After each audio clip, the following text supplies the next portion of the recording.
Jazz get an impressive win against the Memphis Grizzlies. Keyonte George was awesome. Let's talk about it. It's the Hoops Nerd Show.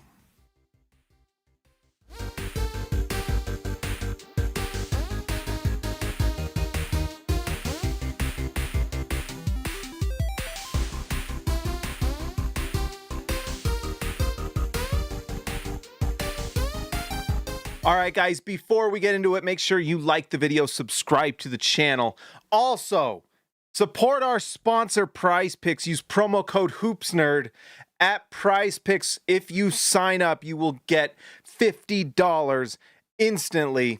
If you put down $5, it's worth it. Except if you are hoping that the Jazz would try and develop Ace Bailey even a little bit this season. It's not happening. Guys, this is not going to be a very long one.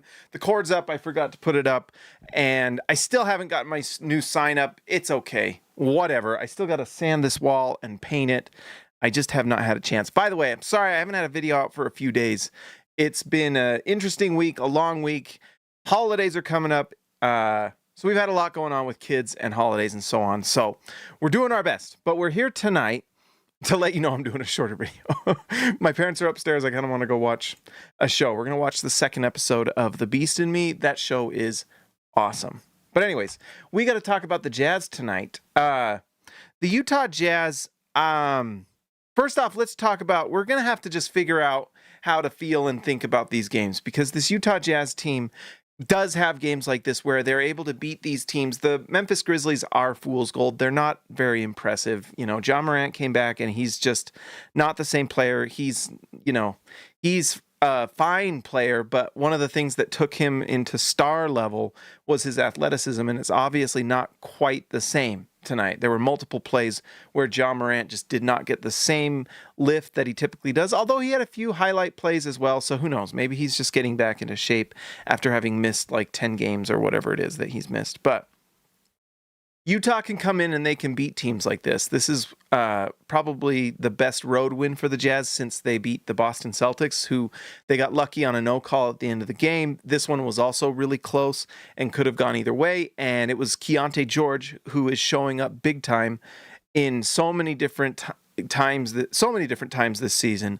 He has turned into the player that I hoped and thought he could, to be honest. And everyone who said a lot to me those first two seasons, I said a lot of things, and I even put out a tweet that I regret deleting, but I was more impressed with him with some of the things he was doing than Donovan Mitchell. And I'm just going to say it here. I think he has potential to be better than Donovan because he's an actual good passer, and he's an actual player that actually makes other players better. 2001 Gaming Fan, $2, super appreciated. I really appreciate your guys' donations. Big losing streak coming. I smell it. Maybe. I will say, and we're going to talk about a little thing here. I pulled up this thing called cognitive dissonance. It's something we got to talk about because it's an important concept to help me at least cope or understand what's going on. But I don't know. This Utah Jazz team and this front office, not the team, the front office it's just not a very competent one. We just got to call it like it is these days, guys. Utah in this game play out of their last 3 seasons, they only have one of their first round picks playing. 2 of the last 3 first round picks didn't even play. Or I guess Taylor Hendricks did play 24 minutes, so never mind. I am wrong. But Cody Williams is nowhere. Well, Cody Williams played for 8. Let's see. Am I on the right one here? I think this is the old one. This is the old one. Dang it. Let me pull up the right one so that I am not misspeaking. That's right. No Taylor Hendricks, no Cody Williams. 2 of the last 3 seasons, their first round pick did not play. That is just such the player that is playing is Keyonte George, who they picked at 16 from the pick from the Minnesota Timberwolves, who fell to them at that point. Great pick. But the fact that they were not able to hit on the other 2, the fact that they did not maximize their tanking during those seasons when they should have, is just bad management and bad ownership. It's just bad. It's just a complete misunderstanding of how the NBA works. And I don't care that the one that I actually believe in the most is Danny Ainge, and from things I've heard, he agrees with the way I've kind of viewed these things, is that you have to get these top picks in the draft, and the only way Utah was going to do that was by tanking their butts off, and they did not. They did it wrong. You know, they did tank those 2 seasons, but it was post-trade deadline, and both of those did not lead to a first-round pick. So everyone who says, oh, well, you can get a first-round pick later than, you know, being in the bottom 5, well, then why didn't it happen those 2 seasons? If you can just win the lottery, being late in the lottery, then why didn't we win at those times, right? No one ever explains that to me. You know, when they say, oh, the Hawks jumped, oh, the Mavericks jumped. Well, the Jazz didn't jump, right? And they didn't jump, and they didn't draft stars, those 2 drafts. Like, Taylor Hendricks can't get on the floor. I don't know, you know, it would be nice if they played their pick that they told us was really good. But they don't. They choose not to. And, you know, Keyonte George looks like a star. I saw it. I had heard whispers from different people about things that were going on those first 2 seasons, that he looked incredible in training camp and things like that. And then he couldn't get on the floor because it was more important to play guys like Kelly Olynyk and Colin Sexton and Jordan Clarkson and everyone but Keyonte George, right? And then online, and even the stupid announcing team badmouths him the whole time, talking about body language and stuff like that. Maybe Keyonte George knew better than all of you. It certainly looks like it now, right? So everyone who said, oh, Keyonte George's body language, I don't hear people talking about that now. Do we think Keyonte George just became incredible over this last offseason, that something just clicked? Maybe. But something tells me that he could have gotten developed a lot sooner had the Jazz focused on actually trying to build through the draft. And one of the dumbest things I put that take note breaking news thing where they talked about, the Indiana Pacers being interested in Walker Kessler. And I guess the Jazz are really impressed with Svi Mikhailuk and how they think he can be a future 8th player on the Jazz. Well, he's starting. Why are the Jazz worried about a player that would be like the 8th man in a rotation on a good team? The Jazz are not a very good team right now. They beat the Grizzlies, but the Jazz currently, let me pull down my screen here. The Jazz currently sit at 9 and what's their record? Oh, that's strength of schedule. Man, I'm just all over the place. The Jazz are 9 and 15. They are objectively not a very good basketball team. They don't defend at all.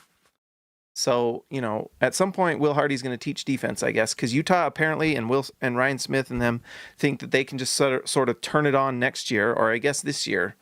Well, they're 9 and 15. They don't play defense. At some point, are we going to ask when this team can play defense, or if Will Hardy can teach them to play defense? You know, we've seen him yell at the players on the sideline that they need to try harder, but that certainly feels a little, I don't know. We'll see. I'm going to hold judgment there a little bit, but we have not seen a good defense from the Jazz in a bit at all post Rudy Gobert. Let's see. In fact, let's just open this up. Let's go to our standings here. Teams advanced. Just the basics here. Offensive rating, Utah sits at 20. So the offensive rating is below average, but it's at least not the worst like last season. Defensive rating, Utah is second to last. They are just a terrible defensive team. So what Utah is doing is manufacturing some offense. Sure, they can't defend anybody. You know, so I don't know what the Jazz are going to do. Clippers at 25. Man, I'm just curious about the Clippers. The Clippers, tells me the Clippers should be winning more games. Utah has won like 2 or 3 close ones. The Clippers have not. I don't know, guys. So I wanted to talk about a thing called cognitive dissonance a little bit. And maybe it's me that's feeling this. If you guys aren't familiar, a state of mental discomfort that occurs when a person holds beliefs or opinions that are inconsistent or that conflict with an aspect of their behavior or actual evidence in front of them. I want to see more here. What is an example? An example of cognitive dissonance is a smoker who knows smoking is unhealthy but continues to smoke.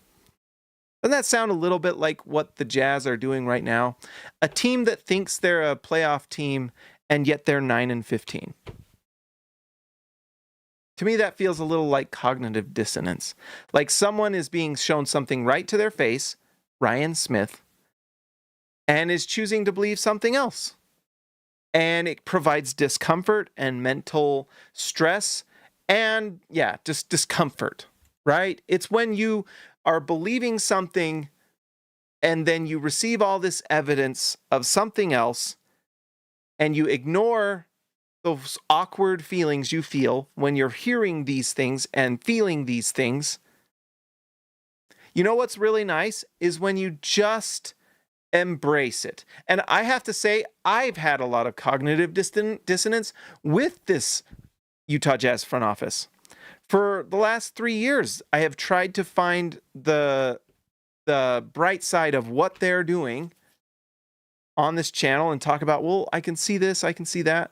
But then I would have the evidence hit me in the face, and it would be not my favorite feeling all the time. And eventually you just get to it. This season, I've just decided that I am going to go off of what I'm seeing. What I'm seeing from this Jazz team is a young guard in Keyonte George who looks like he can be a real offensive star, like real impressive, and does try enough defensively that if you put the right pieces around him, you can be very good offensively. Like, I think the Jazz, if they get Ace Bailey to another level, could be really good offensively. There are some things with this offense I think are extremely fool's gold. One of those being Lauri Markkanen. I just don't think Lauri Markkanen is as good as Jazz media and propaganda tries to make it. That's just what I'm seeing. I'm trying to avoid the cognitive dissonance here. I've been seeing this like the last 2-3 years because guess what? For as good as everyone says Lauri Markkanen is, and as awesome as Keyonte George has been this year, Utah is still, and they are trying to win with this team, still just the number 20 offense in the NBA. So this Utah Jazz team has Lauri Markkanen as their best player, with Keyonte George hitting another level, which has been setting up Lauri Markkanen in a nice way. They still are bottom 10 offensively. So that's the thing I'm trying to convey here is we're seeing something or believing something, but we're kind of seeing something else. And Utah tonight barely pulls off this win after the Grizzlies missed a bunch of bunnies. I watched this. You know who sucks? Jock Landale sucks. That guy missed a bunch of bunnies. You know who else sucks? Ja Morant. You want some cognitive dissonance? It's anyone who thinks Ja Morant is anything but an overrated player because he is not a good defender. And tonight goes 7 for 20. He's not very good.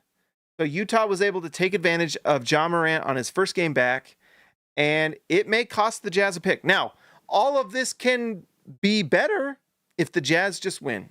If Utah just gets lucky. Maybe this is the time Utah gets lucky by being late in the lottery. You know, Zach Lowe and all these people want to say, like, the flattened odds have changed everything. Well, they certainly didn't change anything for Utah in the drafts of Taylor Hendricks and Cody Williams. When the Jazz actually tanked correctly, they got Ace Bailey. And Ace Bailey tonight had more flashes of looking really good.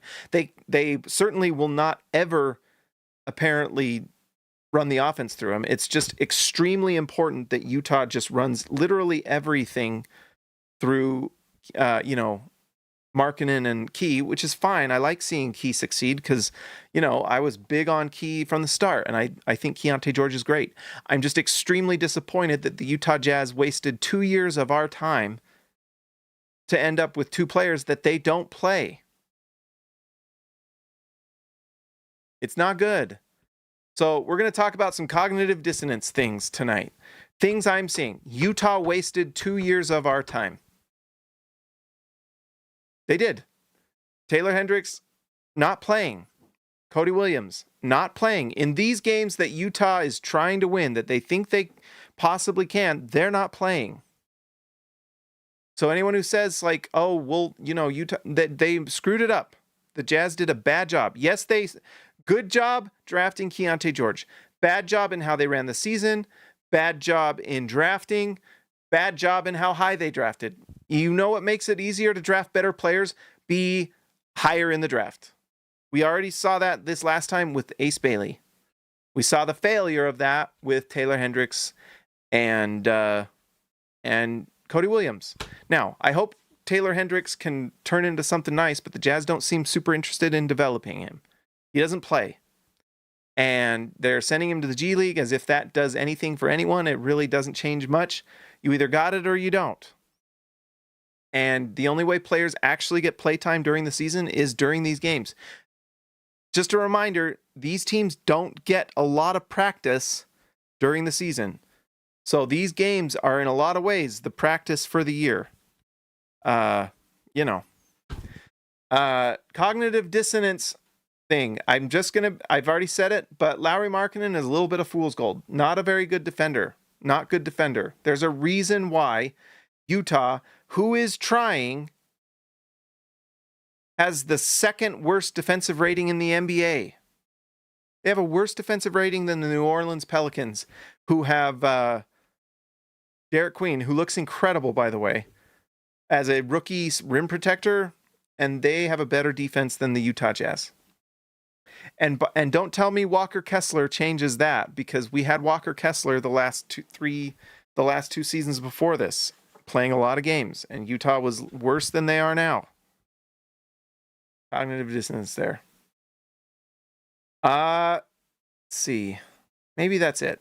It's just kind of, to me, it's just disappointing that the Jazz have wasted 2 years of our time. Last year they didn't, and we got Ace Bailey for it. I also want to also mention the fact that like Ace Bailey is just not getting featured at all. Like at all. Ace Bailey actually made some winning plays for the Jazz. He had 2 incredible blocks, and let's watch them. One of the only guys that actually, one of the, probably arguably the best defender on the Jazz. Look at that. That was a really incredible one against. This one won the game. Bailey steps out for 3. No one's talking about it. This was transition. Watch this. Save the game. I thought there was one later in the game. Oh, they didn't give him a block for his thing against Ja. All right, we're going to watch that because I want to show this.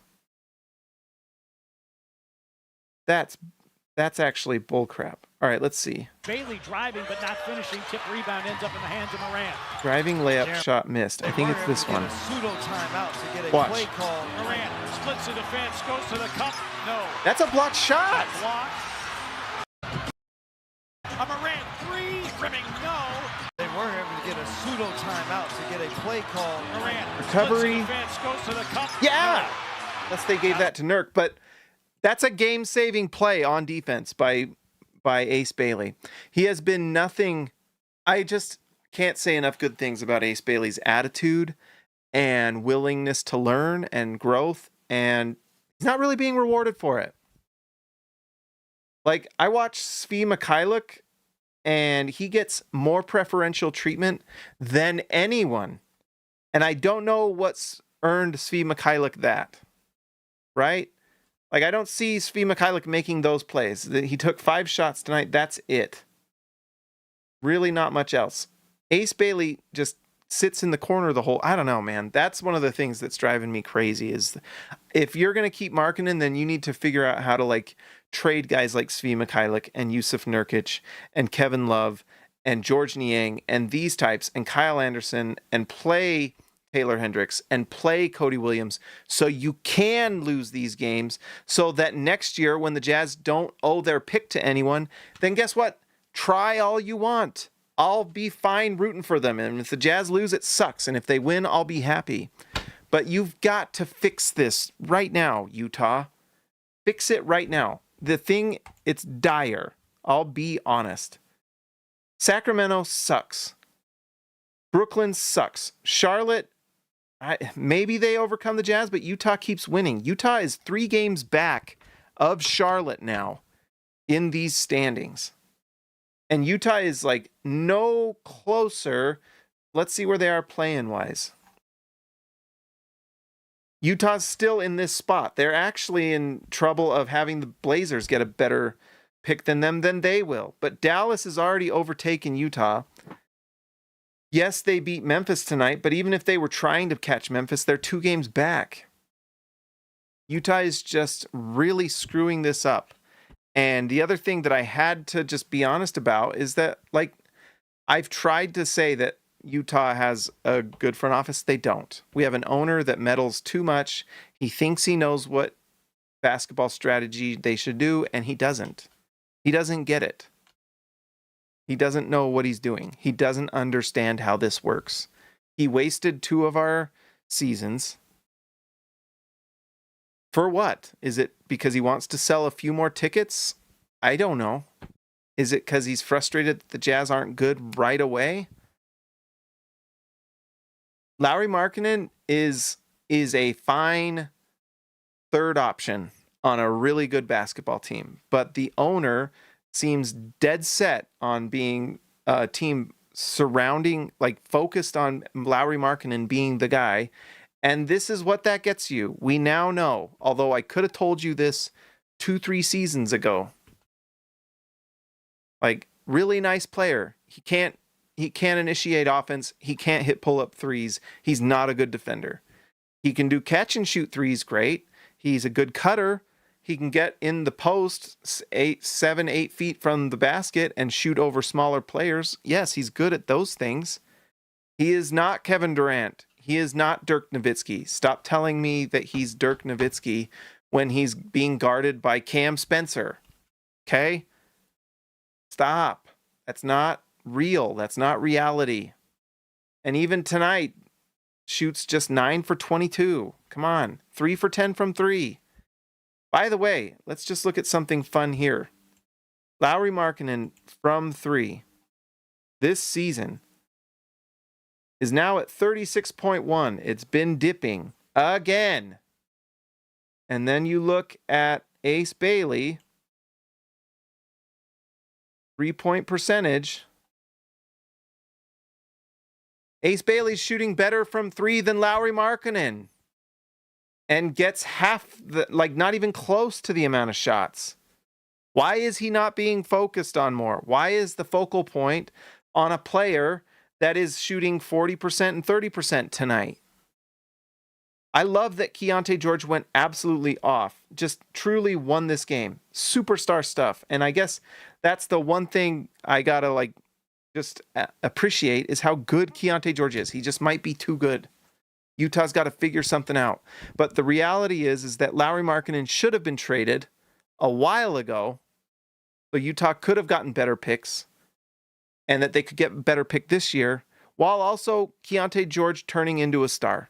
Regardless, it is not because of Lauri Markkanen that Keyonte George is playing great. Lauri Markkanen is playing at this level because of Keyonte George. It's the other way around. Keyonte George is turning into an absolute star guard for the Jazz. And at some point, the NBA will recognize that, but Keyonte George is awesome and will just continue to get more consistently better at some point. But what Lauri Markkanen is producing, those minutes should be going to Ace Bailey because the upside is that much better. Because we just saw in those blocked shots what Ace Bailey can bring on both ends of the floor. And then that hasn't even taken into account if Utah can develop him and Key and also get a top 3 pick when you see someone like AJ DeBonsa looking like a better version of Tracy McGrady when he gets into the NBA. And Utah just doesn't seem interested. And you would think Ryan Smith, who's obviously doing some sort of booster payments to help Ace Bailey, or not Ace Bailey, AJ DeBonsa go to BYU, you would think he'd be interested. You would think. It's so weird, guys. It's so weird. Does Ryan Smith know that free agency isn't the same as it was 15 years ago? Does he know that free agency doesn't even really exist for anyone? When's the last big-time free agency signing for anyone? Like, Kevin Durant went to the Houston Rockets because of a trade, not because of free agency. Like, the biggest free agency move, I guess, was Paul George. to the 76ers, and how did that work out? He walked because the Clippers didn't think he had anything left in the tank, and they were right. And all the rumors, what makes that funny is that Ryan Smith was going to try to trade for Mikal Bridges and bring over Paul George. What a disaster that would have been. What are we doing? What are we doing? So I don't know, guys. I think that's going to be it for tonight. Sorry, it's not the most uplifting one, but Keyonte George is awesome. I got to start and end with that. I'm really happy he's turning into something great. One thing that's not great is this Utah Jazz front office who doesn't seem to get it. Like, I guess they're okay just becoming the Sacramento Kings. I don't know.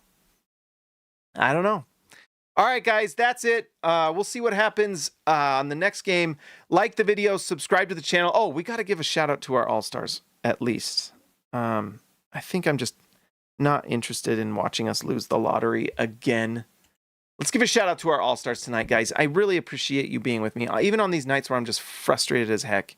Let's give a shout out to Steve Areno, Stu Sir, Let Him Cook, Sturdy Pots, Ezekiel Raicibe, the man from Down Under, Tyson Price, The Price is Right, see ya, Lex Slater, Jordan the Goat, Best Roll, Christian House Money to Haas, Ryan, Robert Hall of Fame, Arcs Poetica, I Believe in Steve, Jazz Exile, Austin R. Grant, Editor Extraordinaire, Kiefer 3 at PG, the OG, and Patrick Akubo, the Connoisseur. Like I said, guys, like the video, subscribe.